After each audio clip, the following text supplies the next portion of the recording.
ಸ್ನೇಹಿತರೆ ನಮಸ್ಕಾರ. ನಾನು ನಿಮ್ಮ ರಾಕೇಶ್ ಶಾರುಂಡಿ. ಪಹಲ್ಗಾಮ್ ದಾಳಿಗೆ ತಿರುಗೇಟು ನೀಡಲು ಭಾರತ ತೆಗೆದುಕೊಂಡ ಮಹತ್ವದ ನಿರ್ಧಾರಗಳಲ್ಲಿ ಸಿಂಧೂ ನದಿ ಒಪ್ಪಂದ ಕೂಡ ಒಂದು. ಸಿಂಧೂ ನದಿ ಒಪ್ಪಂದವನ್ನು ರದ್ದುಗೊಳಿಸಿದಂಥ ಬೆನ್ನಲ್ಲೇ ಪಾಕಿಸ್ತಾನದ ಅಣೆಕಟ್ಟೆಗಳಿಗೆ ಹರಿತಾ ಇದ್ದಂಥ ನೀರು ಇಳಿಕೆಯಾಗಿಬಿಟ್ಟಿದೆ. ಸಿಂಧೂ ನದಿ ಪಾತ್ರದ ಸ್ಥಳಗಳು ಬತ್ತಿ ಹೋಗ್ತಾ ಇವೆ. ಈ ಕುರಿತಾಗಿ ಸ್ಯಾಟಲೈಟ್ ಸೆರೆ ಹಿಡಿದಿರ್ತಕ್ಕಂಥ ಫೋಟೋ ಈ ಸತ್ಯಾಂಶವನ್ನು, ಈ ದತ್ತಾಂಶವನ್ನು ಖಾತ್ರಿಪಡಿಸ್ತಾ ಇದೆ. ಸ್ನೇಹಿತರೆ, ಚೀನಾಬ್ ಹಾಗೂ ಝೀಲಂ ನದಿಗಳಿಗೆ ಕಟ್ಟಲಾಗಿರ್ತಕ್ಕಂಥ ಭಾರತದ ಅಣೆಕಟ್ಟು ನೀರಿನಿಂದ ತುಂಬಿ ತುಳುಕ್ತಾ ಇದೆ. ಇಲ್ಲಿನ ಜಲವಿದ್ಯುತ್ ಯೋಜನೆಗಳಿಗೆ ಬೇಕಾದಷ್ಟು ನೀರು ಕೂಡ ಪೂರೈಕೆ ಆಗ್ತಾ ಇದೆ. ಇನ್ನೊಂದು ಕಡೆ ಪಾಕಿಸ್ತಾನದ ಮರಾಲಾ ಡ್ಯಾಮ್ನಲ್ಲಿ ಕಳೆದ ತಿಂಗಳು ಇದ್ದಂಥ ನೀರಿನ ಸಂಗ್ರಹ ಇವತ್ತಿಗೆ 3 ಪಟ್ಟು ಕುಸಿತ ಕಂಡಿರೋದು. ಈ ಥರದ ಅಂಕಿಅಂಶಗಳು ಕೂಡ ಬಯಲಾಗ್ತಾ ಇರೋದು. ಅಷ್ಟಕ್ಕೂ ಪಾಕಿಸ್ತಾನದಲ್ಲಿ ಸಿಂಧೂ ನದಿ ಬತ್ತಿ ಹೋಗ್ತಾ ಇದೆಯಾ, ಸ್ಯಾಟಲೈಟ್ ಫೋಟೋಗಳು, ಡಾಟಾ ಏನು ಹೇಳ್ತಾ ಇದ್ದಾವೆ ಅನ್ನೋ ಕುರಿತಾಗಿ ಒಂದಿಷ್ಟು ಮಾಹಿತಿಯನ್ನು ತಿಳಿದುಕೊಳ್ಳೋಣ. ಪಾಕಿಸ್ತಾನದ ಸಂಸತ್ ಸದಸ್ಯ ಸೈಯದ್ ಅಲಿ ಜಾಫರ್ ಅವರು ಅದೇ ಸಂಸತ್ ಸದನದಲ್ಲಿ ನಿಂತ್ಕೊಂಡು ಮಾತಾಡ್ತಾ ಇದ್ದರು. ಅವರ ಮಾತುಗಳೇ ಎಲ್ಲವನ್ನು ಕೂಡ ಸ್ಪಷ್ಟಗೊಳಿಸ್ತಾ ಇದ್ವು. ಭಾರತದ ವಾಟರ್ ಬಾಂಬ್ನ ಖಂಡಿತವಾಗಿಯೂ ದಯವಿಟ್ಟು ನಿಷ್ಕ್ರಿಯಗೊಳಿಸ್ಲಿಕ್ಕೆ ಹೇಳಿ ಅಂತ ಶಹಬಾಜ್ ಶರೀಫ್ ಸರ್ಕಾರಕ್ಕೆ ಮನವಿ ಇಡ್ತಾ ಇದ್ದರು. ಪಾಕಿಸ್ತಾನದ ಜನಸಂಖ್ಯೆ 10ರಲ್ಲಿ ಒಬ್ಬರು ಇದೇ ಸಿಂಧೂ ನೀರನ್ನು ಅವಲಂಬಿಸಿಬಿಟ್ಟಿದ್ದಾರೆ. ನಾವೆಲ್ಲರೂ ಕೂಡ ಸಿಂಧೂ ನೀರಿಲ್ಲದಿದ್ದರೆ ಹಸಿವಿನಿಂದ ಸಾಯಬೇಕಾಗತ್ತೆ. ಸಿಂಧೂ ಜಲಾನಯನ ಪ್ರದೇಶ ನಮ್ಮೆಲ್ಲರ ಜೀವನಾಡಿ. ನಮ್ಮ ನೀರಿನ ಮುಕ್ಕಾಲು ಭಾಗ ದೇಶದ ಹೊರಗಿನಿಂದಲೇ ಬರುತ್ತೆ. 75% ಜನ ಅಂತಾರಾಷ್ಟ್ರೀಯ ಗಡಿಯ ಸಿಂಧೂ ನದಿಯ ನೀರನ್ನು ನೆಚ್ಚಿಕೊಂಡೇ ಬದುಕ್ತಾ ಇದ್ದಾರೆ. ದಯವಿಟ್ಟು ಸಿಂಧೂ ಒಪ್ಪಂದವನ್ನು ನಿಷ್ಕ್ರಿಯಗೊಳಿಸಿ ಅಂತ ಹೇಳಿ ಬೇಡಿಕೊಳ್ತಾ ಇರೋದನ್ನು ನೋಡಿದ್ರೆ, ಸಿಂಧೂ ನದಿ ಒಪ್ಪಂದ ಪಾಕಿಸ್ತಾನಕ್ಕೆ ಬಲವಾದಂಥ ಪೆಟ್ಟನ್ನು ಕೊಟ್ಟಿರೋದಂತೂ ಸತ್ಯ ಅನ್ನೋದನ್ನು ನಾವೆಲ್ಲರೂ ಕೂಡ ಒಪ್ಕೊಳ್ಳೇಬೇಕಾಗತ್ತೆ. ಸ್ನೇಹಿತರೆ, ಪಾಕ್ ಸಂಸದ ಸೈಯದ್ ಅಲಿ ಜಾಫರ್ ಅವರು ಇನ್ನೊಂದಿಷ್ಟು ಅಂಶಗಳನ್ನು ಹೇಳ್ತಾ ಇದ್ರು. 90% ಬೆಳೆಗಳು ಸಿಂಧೂ ನದಿಯ ನೀರನ್ನೇ ಅವಲಂಬಿಸಿವೆ ಅನ್ನೋ ಸತ್ಯವನ್ನು ಒಪ್ಕೊಂಡ್ರು. ಜಲವಿದ್ಯುತ್ ಯೋಜನೆಗಳು ಇದನ್ನೇ ಅವಲಂಬಿಸಿದ್ದಾವೆ ಅನ್ನೋ ಮಾತು ಕೂಡ ಸತ್ಯ ಅನ್ನೋದನ್ನು ಅವ್ರ ಬಾಯಿಂದಲೇ ಹೇಳ್ತಾ ಇದ್ರು. ಇನ್ನು ಈ ಕದನ ವಿರಾಮಕ್ಕೆ ಸಹಿ ಹಾಕೋ ಸಮಯದಲ್ಲೂ ಕೂಡ ಉಭಯ ದೇಶಗಳು, ಭಾರತ ಮತ್ತು ಪಾಕಿಸ್ತಾನ, ಯಾವುದೇ ಷರತ್ತುಗಳಿಗೂ ಕೂಡ ಸಹಿ ಹಾಕದೆ ಕದನ ವಿರಾಮವನ್ನಷ್ಟೇ ನಿಲ್ಲಿಸ್ಬಿಟ್ವು. ಆ ಕ್ಷಣಕ್ಕೆ ಪಾಕಿಸ್ತಾನ ಷರತ್ತು ಕೂಡ ಸಿಂಧೂ ನದಿ ಒಪ್ಪಂದ ರದ್ದು ಮಾಡುವ ನಿಲುವಿಗೂ ಬರಬಹುದಿತ್ತು. ಅವರು ಆ ಥರದ್ದು ಒಂದು ಹಠಕ್ಕೂ ಕೂಡ ಬೀಳಲೇ ಇಲ್ಲ. ಅವರಿಗೆ ಸದ್ಯ ಯುದ್ಧ ನಿಂತರೆ ಸಾಕಪ್ಪ ಅನ್ನುವ ಮಟ್ಟಿಗೆ ಆಗಿಬಿಟ್ಟಿತ್ತು ಏನೋ ಗೊತ್ತಿಲ್ಲ. ಸದ್ಯದ ಪರಿಸ್ಥಿತಿಯಲ್ಲಿ ಪಾಕ್ನಲ್ಲಿರೋ ಅಣೆಕಟ್ಟುಗಳು ಕೂಡ ಬದುತ್ತಾ ಇವೆ. ನೀರಿನ ಹೊರಹರಿವು ಕೂಡ ಕಡಿಮೆ ಆಗ್ತಾ ಇರೋದ್ರಿಂದ ಪಾಕಿಸ್ತಾನದ ಜಲಾನಯನ ಪ್ರದೇಶ ಏನಿದೆ ಅದೆಲ್ಲವೂ ಕೂಡ ಬರಿದಾಗಿ ಕಾಣಸಿಗ್ತಾ ಇರೋದು. ಪಶ್ಚಿಮ ನದಿಗಳ ನೀರನ್ನು ನಿಯಂತ್ರಿಸಿರ್ತಕ್ಕಂಥ ಭಾರತ ಸಿಂಧೂ, ಚೀನಾಬ್, ಝೀಲಂ ನೀರಿಗೆ ಅಡ್ಡಿಪಡಿಸ್ತಾ ಇವೆ. ಈ ನದಿಗಳ ಉಪನದಿಗಳನ್ನು ಕೂಡ ತಡೆ ಹಿಡಿದಿರೋದು. ಸ್ನೇಹಿತರೆ, ಈ ಸಿಂಧೂ ನದಿ ನೀರು ಸರಬರಾಜು ಅಮಾನತುಗೊಂಡಂಥ ಏಪ್ರಿಲ್ 24 ಅಲ್ಲಿಂದ ಇಲ್ಲಿಯವರೆಗಿನ ಡಾಟಾ ದತ್ತಾಂಶವನ್ನು ಹೇಳ್ತಾ ಇರೋದು. ಇದೇ ಸಿಯಾಲ್ಕೋಟ್ನ ಮರಾಲಾ ಅಣೆಕಟ್ಟಿನಲ್ಲಿರ್ತಕ್ಕಂಥ ಈ ಚೀನಾಬ್ ನದಿ ನೀರನ್ನು ಈ ಮರಾಲಾ ಅಣೆಕಟ್ಟಿಗೆ, ಇದು ಚೀನಾಬ್ ನದಿಯ ದಡದಲ್ಲಿರ್ತಕ್ಕಂಥ ಮರಾಲಾ ಅಣೆಕಟ್ಟಿಗೆ ಒಟ್ಟಾರೆಯಾಗಿ 22,800 ಕ್ಯೂಸೆಕ್ಸ್ ನೀರು ಹರಿತಾ ಇತ್ತು. ಅದು ಏಪ್ರಿಲ್ 24ರಂದು. ಏಪ್ರಿಲ್ 30ಕ್ಕೆ ಕಂಪೇರ್ ಮಾಡಿದ್ರೆ ಅದು 26,268 ಕ್ಯೂಸೆಕ್ಸ್ ನೀರು ತಲುಪಿಬಿಡ್ತು.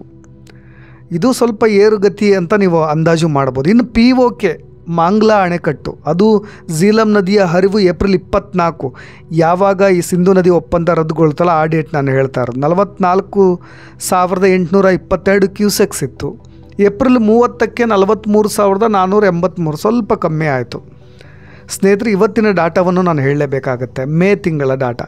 ಚೀನಾಬ್ ಹಾಗೂ ಝೀಲಂ ನದಿಗಳ ಹರಿವಿನಲ್ಲಿ ಏಪ್ರಿಲ್ 30ರವರೆಗೆ ಯಾವುದೇ ಬದಲಾವಣೆ ಆಗದೆ ಅಲ್ಪ ಸ್ವಲ್ಪ ಏರಿಳಿತ ಕಂಡಿದೆ ಅನ್ನೋದನ್ನ ನಾವೆಲ್ಲರೂ ಕೂಡ ಒಪ್ಕೊಳ್ಳೇಬೇಕಾಗತ್ತೆ. ಆದರೆ ಸದ್ಯದ ಸ್ಯಾಟಲೈಟ್ ಡಾಟಾಗಳನ್ನು ನಿಮಗೆ ತಿಳಿಸುವ ಕೆಲಸದ ಜೊತೆಗೆ ನೀರನ್ನು ನಲ್ಲಿಯಂತೆ ತಡೆಯೋದು ಅಷ್ಟು ಸುಲಭದ ಕೆಲಸನೂ ಕೂಡ ಅಲ್ಲ. ಯಾಕೆಂದರೆ ಇದೇ ಭೂ ವಿಶ್ಲೇಷಣಾತ್ಮಕ ತಜ್ಞರು ಹೇಳೋ ಪ್ರಕಾರ ರಾಜು ಭಗತ್ರವರು ಕಂಪ್ಲೀಟಾಗಿ ನೀರನ್ನು ನಿಲ್ಲಿಸ್ಬೋದು ಪಾಕಿಸ್ತಾನಕ್ಕೆ ಅಂತ. ಪ್ರಸ್ತುತವಾಗಿ ಪಶ್ಚಿಮ ನದಿಗಳ ನೀರನ್ನು ನಿಲ್ಲಿಸೋದು ಅಸಾಧ್ಯ. ಭವಿಷ್ಯದಲ್ಲಿಯೂ ಸಹ ನಮಗೆ ಹಾಗೆ ಮಾಡೋದು ಎಷ್ಟು ಕಷ್ಟ ಅಂತ ಅಂದರೆ ಅದನ್ನು ಊಹಿಸ್ಕೊಳ್ಳಿಕ್ಕೂ ಅಸಾಧ್ಯ ಅನ್ನೋದನ್ನು ಅವರೇ ಹೇಳ್ತಾರೆ. ಪ್ರಸ್ತುತವಾಗಿ ಭಾರತವು ಸಿಂಧೂ ನದಿಯ ಹರಿವನ್ನು ನಿಯಂತ್ರಿಸಲಿಕ್ಕೆ ಪ್ರಾಯೋಗಿಕವಾಗಿ ಯಾವುದೇ ಸಾಧನಗಳು ಕೂಡ ಇಲ್ಲ. ಆ ಥರದ ಆಪ್ಷನ್ಸ್ ಕೂಡ ಇಲ್ಲ ನಮಗೆ. ಭಾರತವು ನದಿಗೆ ಕೇವಲ ಒಂದು ಸಣ್ಣ ಅಣೆಕಟ್ಟೆಯನ್ನು ಮಾತ್ರ ಹೊಂದಿದೆ. ಅದು ಕೂಡ ಲಡಾಖ್ನ ನಿಮು ಬಾಸ್ಗೋದಲ್ಲಿ 100 ಕಿಲೋಮೀಟರ್ಗಳ ಅಪ್ಸ್ಟ್ರೀಮ್ನಲ್ಲಿ ಇರ್ತಕ್ಕಂಥದ್ದು. ನೀವೇನಾದರೂ ಒಂದು ವರ್ಷದಲ್ಲಿ 3 ಪಶ್ಚಿಮ ನದಿಗಳಲ್ಲಿ ಹರಿಯೋ ನೀರಿನ ಪ್ರಮಾಣವನ್ನು ಸಂಗ್ರಹಿಸಲಿಕ್ಕೆ ತೀರ್ಮಾನ ಮಾಡಿದ್ರೆ ಭಾರತ ಅದು ಭಾಕ್ರಾ ನಂಗಲ್ಗೆ ಸಮಾನವಾದಂಥ ಕನಿಷ್ಠ 22 ಅಣೆಕಟ್ಟೆಗಳನ್ನು ನಿರ್ಮಿಸಬೇಕಾಗತ್ತೆ ಅಂತ ಹೇಳಿ ಇದೇ ಭೂ ವಿಶ್ಲೇಷಣಾತ್ಮಕ ತಜ್ಞರಾಗಿರ್ತಕ್ಕಂಥ ರಾಜ್ ಭಗತ್ರವರು ಕೂಡ ಎಚ್ಚರಿಕೆಯನ್ನು ಕೊಟ್ಟಿದ್ದರು. ಸದ್ಯದ ಮಟ್ಟಿಗೆ ಒಂದಿಷ್ಟು ನೀರನ್ನು ನಾವು ನಿಯಂತ್ರಿಸಿದ್ದೀವಿ, ಹಾಗಾಗಿ ಬರದಾಗ ಕಾಣ್ತಾ ಇದೆ ಅಂತ ಹೇಳ್ಬೋದು ಮರಾಲ ಅಣೆಕಟ್ಟಿಗೆ ನಾನು ಕಂಪೇರ್ ಮಾಡೋದಾದರೆ. ಸಿಂಧೂ, ಚೀನಾಬ್, ಝೀಲಂ ನದಿಗಳಿಗೆ ಅಣೆಕಟ್ಟೆಗಳನ್ನು ನಿರ್ಮಿಸಲಿಕ್ಕೆ ಒಂದು ಕಡೆ IWT ಒಪ್ಪಿಗೆ ಕೊಟ್ಟಿದ್ರೆ ಈ ಕೆಲಸವನ್ನು ಯಾವಾಗೋ ಕೈಗೆತ್ಕೊಳ್ತಾ ಇತ್ತೋ ಏನೋ ಗೊತ್ತಿಲ್ಲ. ಆದರೆ ಈ ಪ್ರದೇಶದ ಸ್ಥಳಾಕೃತಿಯೂ ಕೂಡ ಇದಕ್ಕೆಲ್ಲವೂ ಕೂಡ ತೊಡಕುಂಟು ಮಾಡ್ತಾ ಇರೋದು. ಅದು ಅಣೆಕಟ್ಟೆಗಳನ್ನು ನಿರ್ಮಿಸಲಿಕ್ಕೆ ಅವಕಾಶ ಕೂಡ ಕೊಡೋದಿಲ್ಲ. ಯಾಕೆಂದರೆ ನೀರನ್ನು ಸ್ವಲ್ಪ ಮಟ್ಟಿಗೆ ತಿರುಗಿಸಬಹುದಾದಂಥ ಏಕೈಕ ನದಿ ಅಂದರೆ ಚೀನಾಬ್. ಇದಕ್ಕೂ ಕೂಡ ಆ ಥರದೊಂದು ದೊಡ್ಡ ಅಣೆಕಟ್ಟೆಗಳನ್ನು ಇಲ್ಲಿ ಕಟ್ಟಲಿಕ್ಕೂ ಕೂಡ ಭಾರೀ ಹಣವನ್ನು ಕೂಡ ನಾವು ಸಂದಾಯ ಮಾಡಬೇಕಾಗತ್ತೆ. ಈ ಕುರಿತಾಗಿ ಭಗತ್ ಅಂತಹ ಭೂ ವಿಶ್ಲೇಷಣಾತ್ಮಕ ತಜ್ಞರು ಕೂಡ ಆ ಥರದೊಂದು ಎಚ್ಚರಿಕೆಯನ್ನು ಕೂಡ ಕೊಟ್ಟಿದ್ದರು. ಯಾಕೆಂದರೆ ಒಂದು ಕಡೆ ಭೂಕುಸಿತ, ಪ್ರವಾಹ, ಭೂಕಂಪ, ಇನ್ನೊಂದು ಕಡೆ ಹಿಮನದಿ ಸರೋವರ ಸ್ಫೋಟಕಗಳು, ಇವೆಲ್ಲದರ ಬಗ್ಗೆ ಅಪಾಯದ ಬಗ್ಗೆ ತಜ್ಞರಿಗೂ ಎಚ್ಚರಿಕೆಯನ್ನು ಯಾವಾಗಲೂ ಕೂಡ ಕೊಡ್ತಾನೆ ಇದ್ದಾರೆ. ಆದರೂ 15.2 ಕೋಟಿಗೂ ಹೆಚ್ಚು ಪಾಕಿಸ್ತಾನಿಗಳ ಜೀವನೋಪಾಯ ನೇರವಾಗಿ ಮತ್ತು ಪರೋಕ್ಷವಾಗಿ ಸಿಂಧು ನದಿಯೊಂದಿಗೆ ಸಂಬಂಧ ಹೊಂದಿದೆ ಅನ್ನೋದು ನಾವೆಲ್ಲರೂ ಕೂಡ ಒಪ್ಕೊಳ್ಳೇಬೇಕಾಗತ್ತೆ. ಇದರ ಜೊತೆಗೆ ಈಗ ಅಲ್ಪ ಸ್ವಲ್ಪ ನೀರಿನ ಪ್ರಮಾಣವೂ ಕೂಡ ಕಡಿಮೆ ಆಗ್ತಾ ಇರೋದಕ್ಕೆ ಯಾಕೆ ಪಾಕಿಸ್ತಾನದಲ್ಲಿ ಹಾಹಾಕಾರ ಎದ್ದಿದೆ ಅನ್ನೋ ಅಂಶವನ್ನು ಕೂಡ ನಾನು ಹೇಳಬೇಕು. ಪಾಕಿಸ್ತಾನಕ್ಕೆ ಪ್ರವೇಶ ಮಾಡಿದ ನಂತರ ಚೀನಾಬ್ ನದಿಯ ಮೊದಲ ಕಂಟ್ರೋಲಿಂಗ್ ಪಾಯಿಂಟ್ ಆದಂಥ ಮರಾಲ ಅಣೆಕಟ್ಟು, ಅದರ ನೀರಿನ ಒಳಹರಿವಿನ ದತ್ತಾಂಶ, ಆ ನೀರಿನ ಮಟ್ಟದಲ್ಲಿ ತೀವ್ರ ಕುಸಿತ ಕಂಡಿರೋದು ನೀವು ಗಮನಿಸ್ಬೋದು. ಈ ಗ್ರಾಫನ್ನು ನೋಡಿದ್ರೆ ನಿಮಗೆ ಒಂದು ಕ್ಲಾರಿಟಿ ಸಿಗುತ್ತೆ. ಅದಾದ ಮೇಲೆ ಆ ನೀರು ಹಠಾತ್ ಏರಿಕೆಯನ್ನು ತೋರಿಸ್ತಾ ಇದೆ. ಅಂದರೆ ಆರಂಭದಲ್ಲಿ ಯಾವ ಮಟ್ಟಿಗಿತ್ತು ಅಂತ, ಯಾವಾಗ ಸಸ್ಪೆನ್ಷನ್ ಆರ್ಡ್ರ್ ಬಂತಲ್ಲ, ಯಾವಾಗ ನಾವು ಇದೇ ಸಿಂಧೂ ನದಿ ಒಪ್ಪಂದ ಅಮಾನತುಗೊಳ್ತೋ ಅದಾದಮೇಲೆ ಪಾಕಿಸ್ತಾನಕ್ಕೆ ಹರಿಬಿಡ್ತಕ್ಕಂಥ ನೀರಿನ ಸರಬರಾಜು ಅಮಾನತುಗೊಂಡ ನಂತರ ಅಲ್ಲಿ ಹೇಗೆ ಗ್ರಾಫ್ ಹೋಗಿದೆ ಅಂತ, ಅಂದರೆ ಈ ಮರಾಲ ಅಣೆಕಟ್ಟಿಗೆ ಒಳಹರಿವು ಯಾವ ರೀತಿಯಾಗಿದೆ ಅಂತ.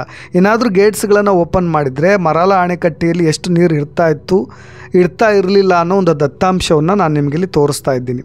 ನೀರಿನ ಮಟ್ಟದಲ್ಲಿ ತೀವ್ರ ಕುಸಿತವನ್ನು ಕಂಡು ಮತ್ತು ಹಠಾತ್ ಏರಿಕೆಯನ್ನು ತೋರಿಸಿ ಮತ್ತೆ ಗ್ರಾಫ್ ತುಂಬ ಡೌನ್ ಆಗಿರೋದನ್ನು ಕೂಡ ತೋರಿಸ್ತಾ ಇದೆ. ಇದೇ ಪಾಕಿಸ್ತಾನದ ಸಿಂಧೂ ನದಿ ವ್ಯವಸ್ಥೆ ಪ್ರಾಧಿಕಾರ IRSAದಿಂದ ಪಡೆದಂಥ ಒಂದು ಒಳಹರಿವಿನ ಡಾಟಾ ಇದು, ದತ್ತಾಂಶ. ಮರಾಲ ಅಣೆಕಟ್ಟಿನ ನೀರಿನ ಮಟ್ಟದಲ್ಲಿ ಯಾವ ರೀತಿಯಾಗಿ ಕುಸಿತ ಕಂಡಿದೆ ಅನ್ನೋದನ್ನು ತೋರಿಸ್ತಾ ಇರೋದು.